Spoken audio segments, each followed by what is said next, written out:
Hi, everyone, and welcome back to A Day in My Life, the podcast that helps you learn English through real stories and fun conversations. We speak slowly, use simple words, and help you feel more confident in your English every day. Today's story is a special one. Yes, it's all about going on a date, nervous feelings, funny moments, and learning how to talk about love, friendship, and making plans. So let's jump into Chapter 1 of A Day in My Life, Going on a Date. Okay, Liam, this story starts on a Tuesday. I was at a coffee shop just reading a book and relaxing. And then someone I had met at a language exchange group walked in. His name is Julian. He smiled, came over, and asked if he could sit with me. Ooh, did your heart start beating a little faster? A little, yes. We had talked before, but this time he stayed longer. We talked about books, travel, and favorite foods. And then he asked if I wanted to go out with him on Friday. Nice. What did you say? I said yes, of course. But after he left, I started to feel nervous. I didn't know what to wear, where we were going, or what we would talk about for a full evening. That's such a common feeling. Even when you like someone, dating can feel scary, especially in another language. Yes, exactly. I started thinking in English and French at the same time. What if I forget a word? What if he thinks I'm boring? But then I remembered what we always say on this podcast. It's okay to make mistakes. The important thing is to try, to be yourself, and to enjoy the moment. That's great advice. So let's jump into Chapter 1 of A Day in My Life, Going on a Date. Okay, Liam, this story starts on a Tuesday. I was at a coffee shop just reading a book and relaxing. And then someone I had met at a language exchange group walked in. His name is Julian. He smiled, came over, and asked if he could sit with me. Ooh, did your heart start beating a little faster? A little, yes. We had talked before, but this time he stayed longer. We talked about books, travel, and favorite foods.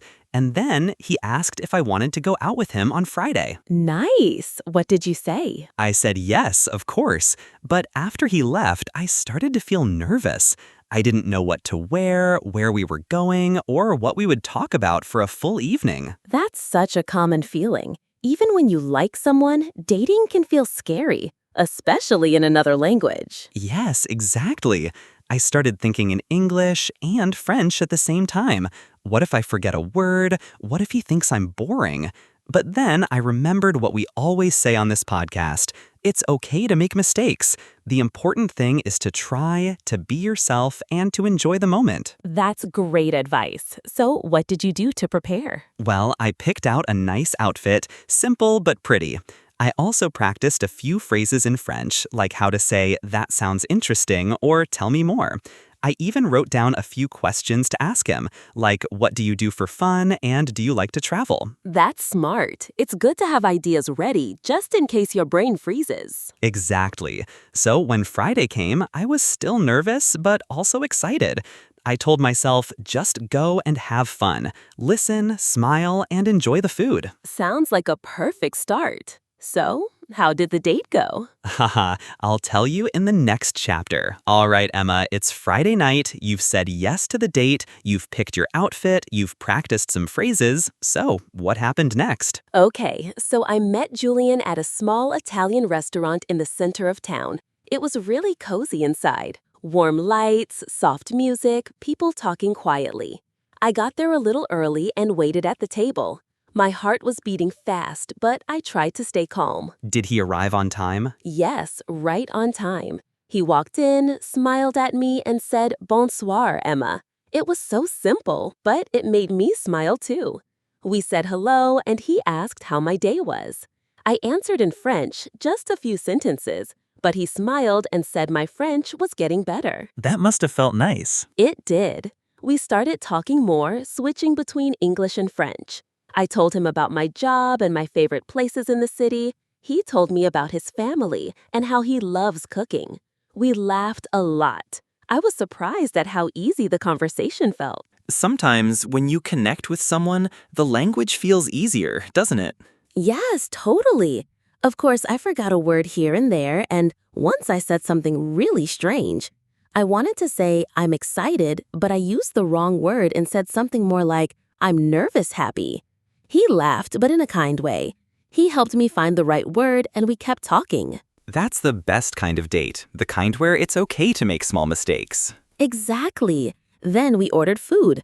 I had pasta with mushrooms, and he had lasagna. We shared a dessert, tiramisu. So good. At one point, he told a funny story about his dog stealing food from the kitchen. I laughed so hard I almost dropped my fork. I love that. Good food, funny stories, easy conversation. It sounds like a really good night. It really was. I was nervous before, but during the date, I felt relaxed.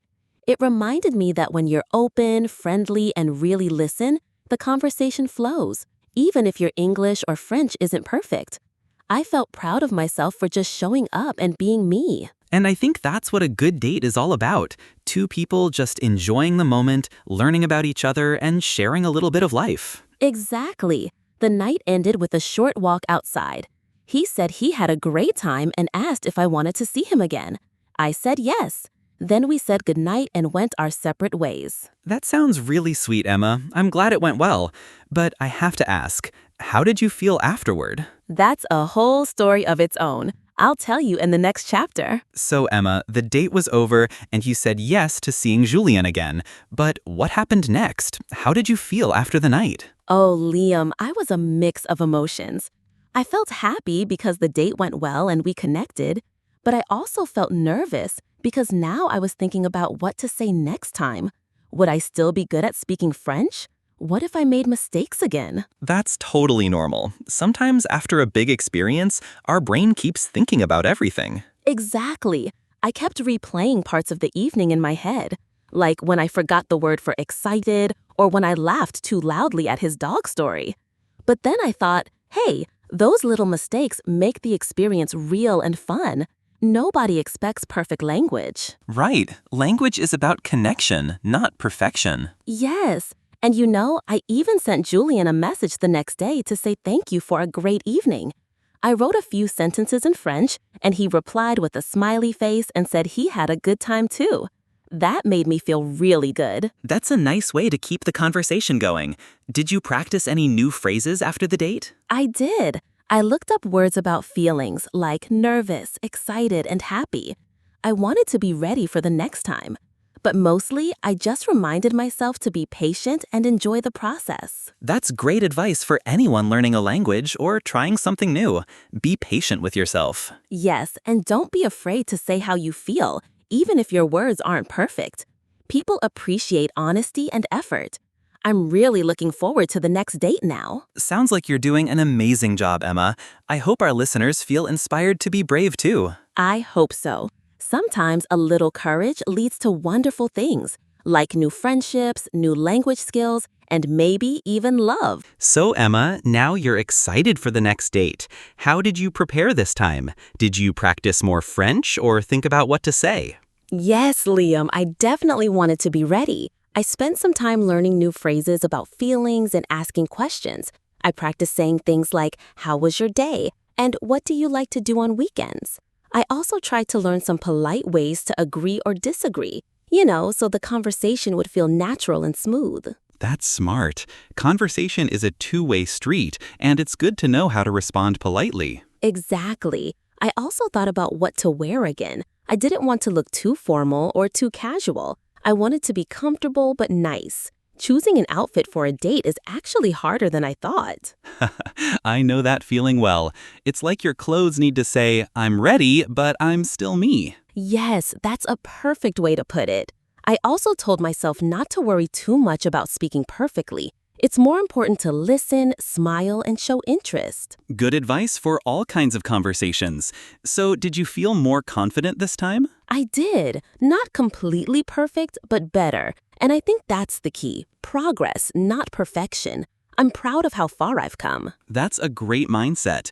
I'm sure Julien noticed your effort and enjoyed spending time with you even more. I hope so. And for our listeners, I want to say, if you ever feel nervous about a date or talking in English, remember it's okay. Just try your best and have fun. That's what really matters. Emma, after 2 dates, what have you learned about dating in another language? Is it harder or easier than you thought? Good question, Liam. I think it's both. It's harder because I sometimes don't know the right words or I forget them. But it's easier because when you care about someone, you find ways to communicate. Sometimes words are not even necessary. Body language, smiles, and tone help a lot. That's very true. And it sounds like the more you practice, the easier it becomes. Yes, exactly. I also learned that being honest is really important.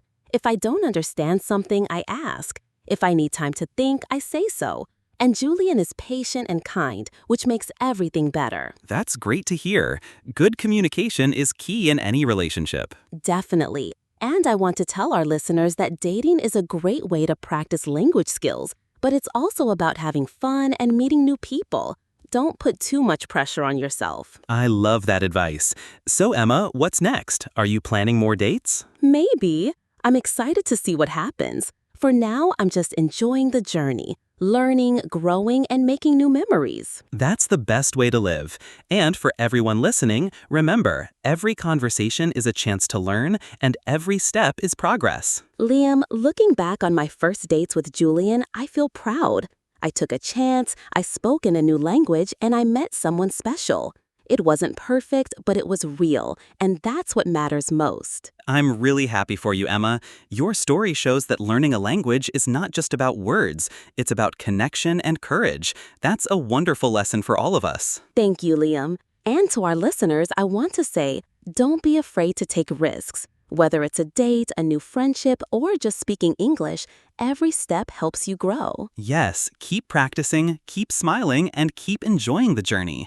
Remember, mistakes are part of learning, and every conversation is a chance to improve. We hope you enjoyed this story. If you liked this episode, please subscribe and share it with your friends. And tell us your own stories. Thanks for listening to A Day in My Life. We'll see you next time with more fun stories and English practice. Bye for now. Keep learning and keep shining.